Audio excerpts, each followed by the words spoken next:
Hi, I'm Adam, and I've got gas. You've likely experienced a new fancy piece of tech gear flooding your social media feeds, and you start to think, if I own this item, it'd help make my creativity flow so much better. You drop the money for it, it arrives, and opening up that fresh new box feels so damn good for a day, a week, maybe even a few weeks. You're in love with this new thing. But after some time, it doesn't feel so new anymore, and the next piece of fancy gear starts to flood your social feeds, and the cycle starts again. Gear acquisition syndrome, or GAS for short, is the desire to constantly want to buy more and more equipment, and it runs rampant in creative circles, getting stuck in endless research loops instead of using that time to make real creative progress towards our goals. So in this video, I want to talk about some ways we can go about managing these desires, striking a balance between getting excited about tools that will genuinely enhance our workflow, while recognizing when we're just researching gear and looking into the next newest thing that came out as a sneaky form of procrastination. I'm immediately going to challenge the rather negative connotation around gear acquisition syndrome,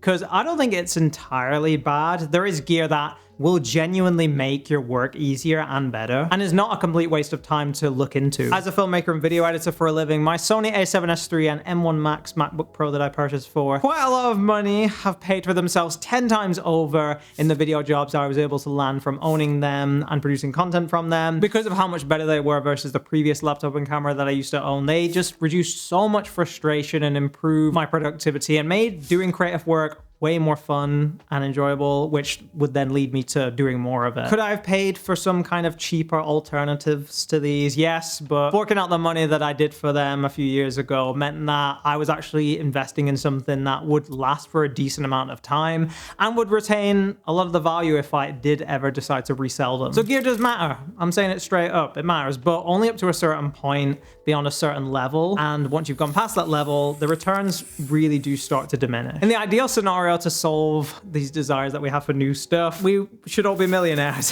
And the ultimate cure for that would just be that whenever you have the desire to buy something, you just buy it, because why not? You can afford it. But I assume if you're watching this video, you're not a millionaire. So we have to figure out a way to manage these feelings somehow. So how do we do this? Well, the way we can do this is first figuring out, why does gas happen? Okay, I hold my hands up. I'm definitely guilty of spending countless hours binging YouTube reviews for gear that I'm drawn to, hoping that by owning it will either smooth out the friction in my creative process or it will help take my work to the next level. And these research sessions that I'm doing often come from me perceiving that there's some kind of shortcut to improving my creativity that I don't know about. If I get this microphone, then my mixes will finally sound professional and sound like the people that I admire. It's like this idea that there's something out there that I can just spend my money on and then it's going to solve the technical issues or the creative issues that I have. And that just me lacking gear of a certain kind is the reason why my creativity is just not as good as I'd like it to be. We can also perceive it as the reason why it's not as easy for you to do the work as maybe the people that you admire online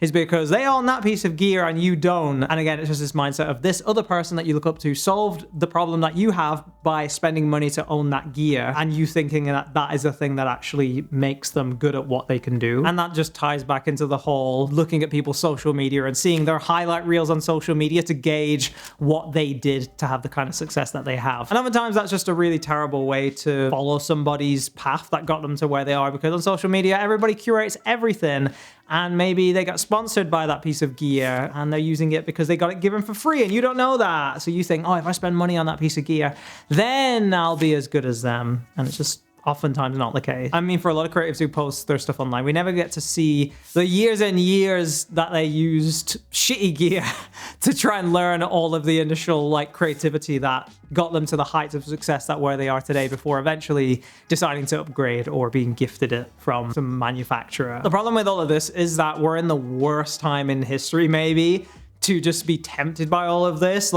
Marketing companies are spending more money than ever, sponsoring YouTubers like me. Well, I've actually never been sponsored, but other YouTubers. You're just being bombarded with new gear all the time, and it's really, really hard to control that desire for wanting to have that fix of new gear bliss is what I'll call it. There's a big research trap that you can fall into because spending hours and hours comparing gear feels productive. You feel like you're gaining knowledge in an area that you're interested in. So it's technically like not a completely waste of time, because surely it's beneficial to like know about the ins and outs of what's going on in your creative field, right? Like if you're aware of different gear, different advances, that's only a good thing, right? Like you're progressing, you're getting more knowledge. This is good. And getting knowledge equals improvement. So I'm not wasting time. I've also found that the thrill of researching gear can often rival the joy of owning the thing. Like the idea of anticipating owning something, or even when you get to the point where you press like buy, that anticipation of emotion often like vastly elevates the emotions that you get once you have the piece of gear in your hand. It's like a drug in a way, isn't it? I need more gear. But your ability to step outside of yourself in a metaphorical way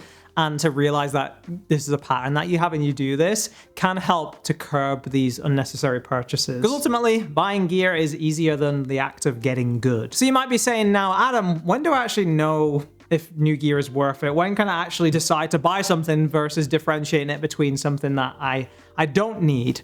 There's quite a few signs that you can recognize about whether you truly need to upgrade. For example, something that is like bottlenecking your workflow and professional requirements for the kind of creative work that you're making. And a big one that I think is usually worth it is genuine frustration with a piece of gear slowing down your workflow. As I mentioned, buying my M1 Max laptop, how powerful it is for doing video editing, After Effects work, the thing that like runs my ability to have a livelihood in the creative industries. That was worth it to me. It was worth saving lots and lots of time once I bought it, with how much quicker exports were, how much more enjoyable it was to edit because things weren't freezing or being as slow. That was worth the money to me. And it really just depends on, is the amount of frustration that you have worth the money that you're going to spend to solve that problem? I've been looking at buying a new fancy Flowtech tripod for a while, and it's very expensive, and I haven't bought it yet because even though there's a lot of frustration that I feel with like raising up and down a tripod when I'm shooting B-roll for YouTube videos, the frustration that I currently have doesn't quite justify the price that it would take to solve that frustration currently. And I guess this gap can increase or decrease depending on how much money and funds you have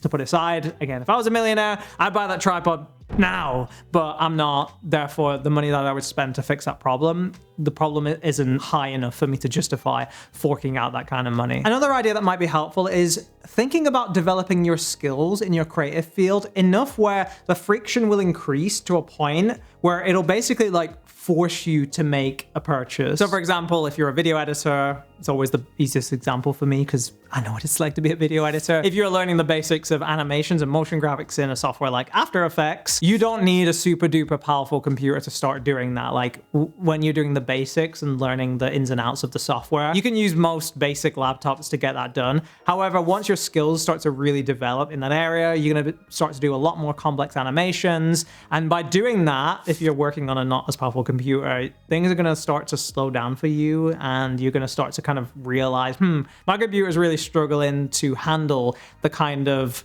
desires that I want to create with these animations. And at that point, you're almost rewarding yourself for putting in the groundwork and learning the software, because you realize you really, really like it. You've gotten to a point where you're better than a beginner, and you're probably going to continue doing it because you enjoy it for whatever particular reason. And therefore, buying a new laptop in this case would actually be worth solving that problem, because you've built the skill up to a point where you're really hitting a ceiling that is feeling really annoying to constantly hit against, and investing in a laptop is going to solve that problem. Still, there is a bunch of advantages to being a bit more of a minimalist creative. There's a lot of freedom and limitations, and many people say how constraints in whatever you're doing actually fuels creativity versus having a plethora of different gear options that you can choose from. The problem with having more gear is that oftentimes it leads to more paralysis, because you have to try and figure out which is the right gear to do the right job. And these infinite options, as it were, just leads to more frustrations than not having the right gear anyway. And oftentimes these infinite options of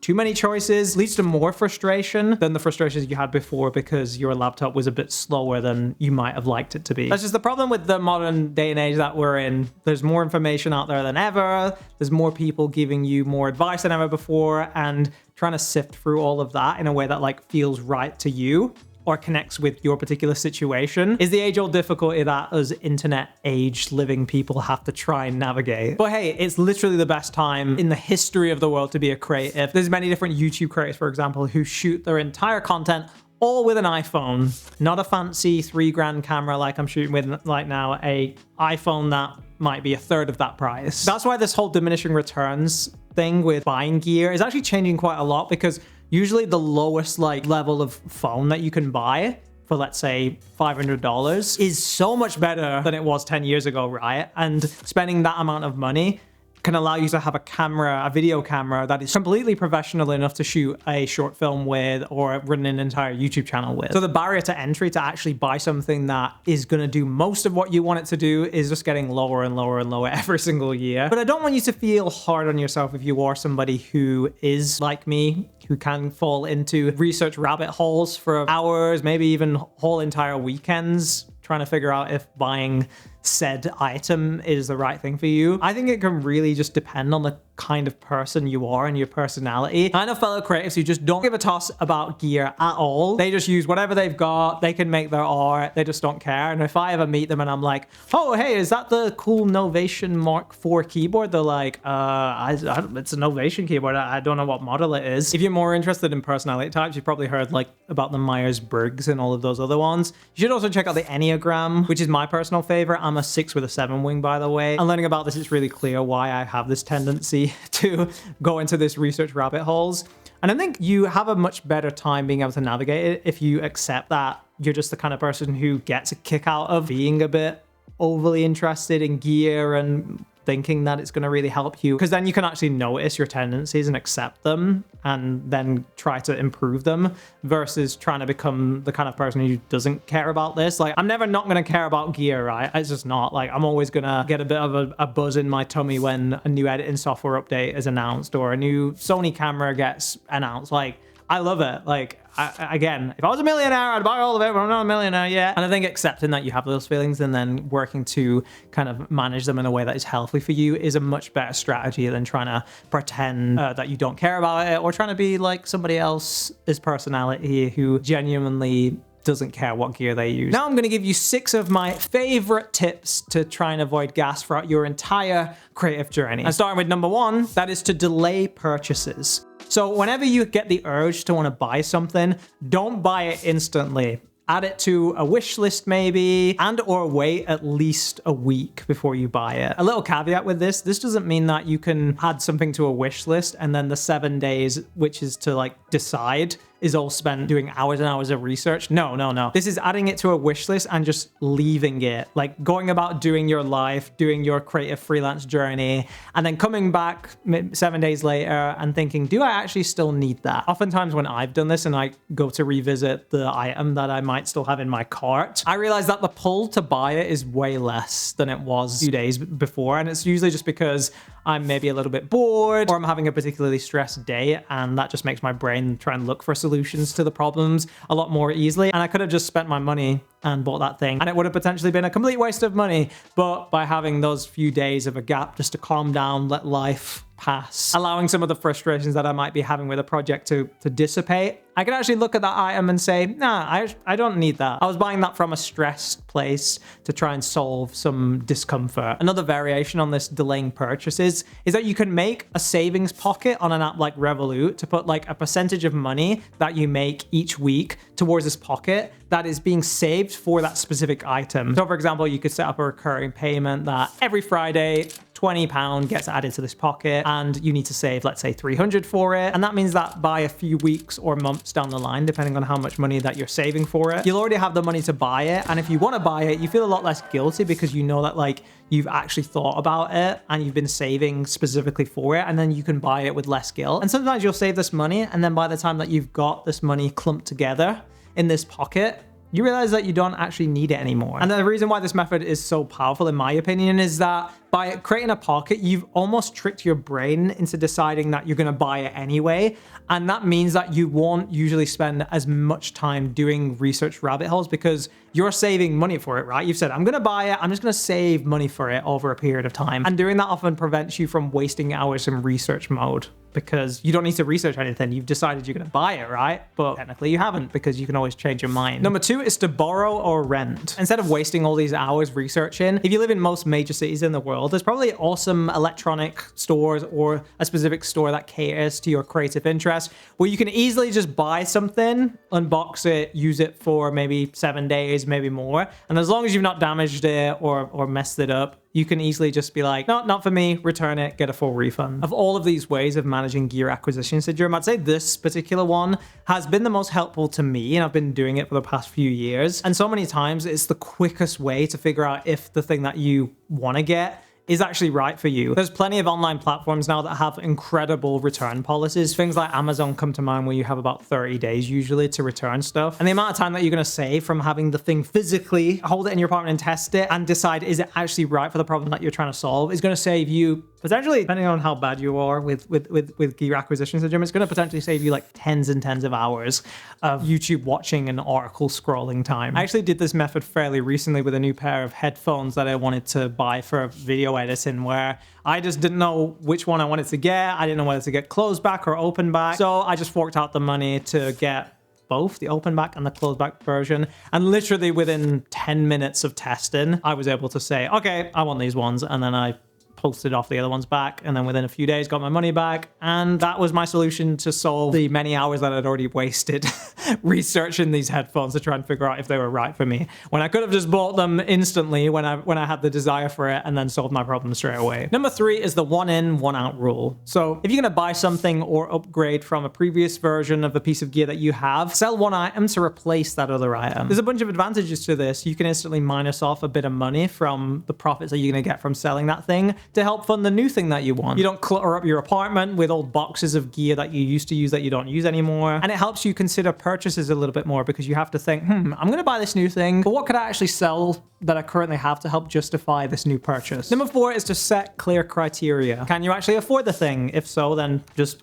buy it. Like, if it's not really a big issue for you to buy it, and for it to be something that is not that helpful for you and useful, then like, is it really worth you wasting hours and hours of your life researching about a piece of gear that maybe costs like £20, maybe, depending on your money situation. Obviously, everybody's situation is different, but generally, if it's something that is not that expensive, and the error of potentially buying something that was a waste of money won't actually be that big of a deal to your bank balance, then just go ahead and buy it, because sometimes that really is the quickest way to figure out whether or not that gear is going to help you. Have you genuinely tried to solve the issue with what you already own? Have you really done as much as you can to like look at the gear that you have at your disposal to solve the problem? With my video editing, for example, I was using smaller files to help me edit quicker on my laptop that wasn't so powerful. But eventually that was only a little band-aid to the solution, and my laptop was still being slow. And at that point I had to upgrade and get a new one. And also, is the investment that you're going to do work related? Can the item pay for itself? Whether that be, it can be tax deductible, depending on the country that you live in, you might be able to do that. Or is it that buying the thing will actually get you more work? For instance, if you're a videographer, maybe buying a camera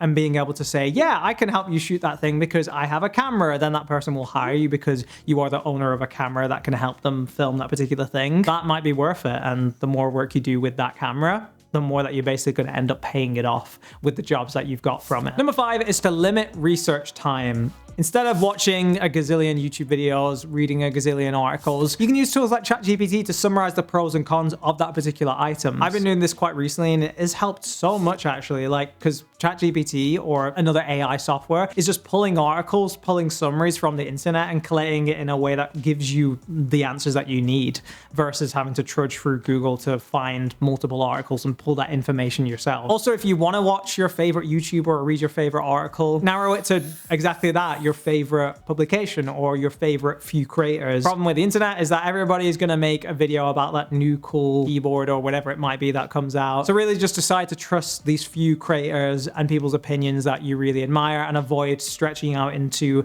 random other people that you don't know or don't care about, because watching the content from the actual people that you like and trust, and you know that their opinions are really well thought out, is basically going to give you the answers that you're looking for anyway. And number 6 is to set creative goals. You can reward your good work by, if you finish a project that you're working on that has lasted a while and it's been a big trial to get finished up, buy a new piece of gear, upgrade something that you were using on that project that you can use on the next one as a little reward / pat on the back for all your good work. I do this every single day in small doses when I'm working on my stuff. If I have that 45 minutes focus block working on a particular project, then after that I get to reward myself with a YouTube video that I really want to watch. Sometimes having the incentivization of some kind of bonus that you're going to get gives you an extra push to help finish a project that will just help leave really, really good emotions and sensations around putting in the effort to finish a project that is all worth it in the end because of the satisfaction that you get from doing it and finishing it, and also being rewarded with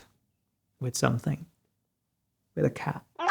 So just remember, there's nothing wrong with having gear acquisition syndrome. It's fairly normal for a lot of us, but just being a bit more mindful about falling down these rabbit holes, being a bit more conscious of these patterns that you might be getting yourself into will really, really help you stay balanced, to stay informed about technological advancements in your creative field without it consuming too much of your energy. Use gear as a tool, not as a crutch to enhance your creative journey. And if you still go ahead and spend all of your money on buying gear, you might also like to watch this other video on my channel where I give you some tips on how to survive and thrive as a broke freelancer. Thank you all so much for watching, and I'll see you in the next video.